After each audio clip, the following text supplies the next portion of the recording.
warahmatullahi wabarakatuh. Dalam video kali ini saya akan menjelaskan tentang cerpen, cerita pendek, terdiri dari pengertian, struktur, unsur-unsur, ciri-ciri, dan fungsi dari cerpen. Yuk simak.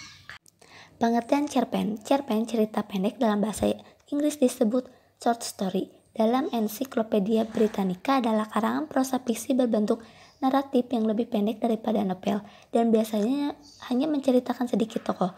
Cerpen diartikan sebagai kisahan pendek kurang dari 10.000 kata yang memberikan kesan tunggal yang dominan dan memusat diri pada satu tokoh dalam satu situasi. Terdapat 6 struktur cerpen. Yang pertama, abstrak, merupakan awalan dari cerita yang akan disampaikan dan merupakan pelengkap dari sebuah cerpen. Yang kedua, ada orientasi, itu menjelaskan tentang latar, baik waktu, tempat, maupun suasana. Yang ketiga, komplikasi, di mana terdapat pemaparan awal sebuah masalah yang akan dihadapi oleh tokoh. Yang keempat, evaluasi, yaitu masalah yang akan dipaparkan akan semakin memuncak. Dan yang kelima, resolusi, merupakan akhir dari permasalahan yang ada di dalam cerpen. Dan yang keenam, koda, yaitu pesan moral yang ada di dalam sebuah cerpen.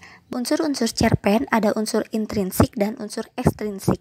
Unsur intrinsik yaitu unsur yang ada di dalam cerpen sendiri, terdiri dari A. Tema, yaitu pokok pikiran yang mendasari jalannya cerita. B. Alur, yaitu urutan peristiwa dimulai dengan perkenalan, konflik, klimaks, lalu penyelesaian. C. Ada setting, yaitu latar atau tempat, waktu, dan suasana. D. Tokoh, yaitu pemeran yang diceritakan, baik pemeran utama atau pendukung. E. Ada watak, yaitu sifat dari pemain. Ada antagonis, protagonis, dan netral. F. Ada sudut pandang orang pertama dan sudut pandang orang ketiga. G. Ada amanat, yaitu pesan atau pelajaran yang terdapat di dalam cerpen. Selanjutnya yaitu unsur ekstrinsik, terdiri dari yang pertama, latar belakang penulis, di mana yang mendorong pengarang untuk menuliskan cerita. Beberapa di antaranya yaitu pengalaman hingga kondisi psikologis dirinya sendiri. Yang kedua ada latar belakang masyarakat.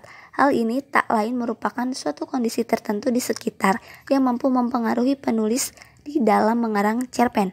Yang ketiga ada nilai dalam cerpen, seperti nilai moral, nilai sosial, hingga nilai budaya. Selanjutnya yaitu ciri-ciri cerpen. Yang pertama, bersifat fiktif atau karangan dari penulis. Yang kedua, tersusun tidak lebih dari 10.000 kata. Yang ketiga, dapat dibaca dengan sekali duduk.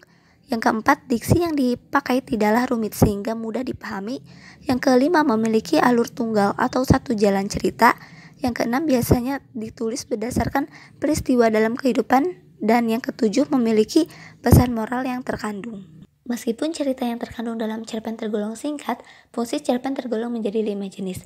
Yang pertama, fungsi rekreatif, yaitu sebagai penghibur bagi para pembaca. Yang kedua, fungsi estetis, memiliki nilai estetika atau keindahan, sehingga memberi rasa puas bagi para pembaca. Yang ketiga, fungsi didaktif, memberikan pembelajaran atau pendidikan bagi para pembaca. Yang keempat, fungsi moralitas, memiliki nilai moral sehingga pembaca mengetahui mana yang baik dan buruk. Yang kelima, fungsi religiusitas, yaitu memberikan pembelajaran religius sehingga dapat dijadikan contoh bagi para pembaca.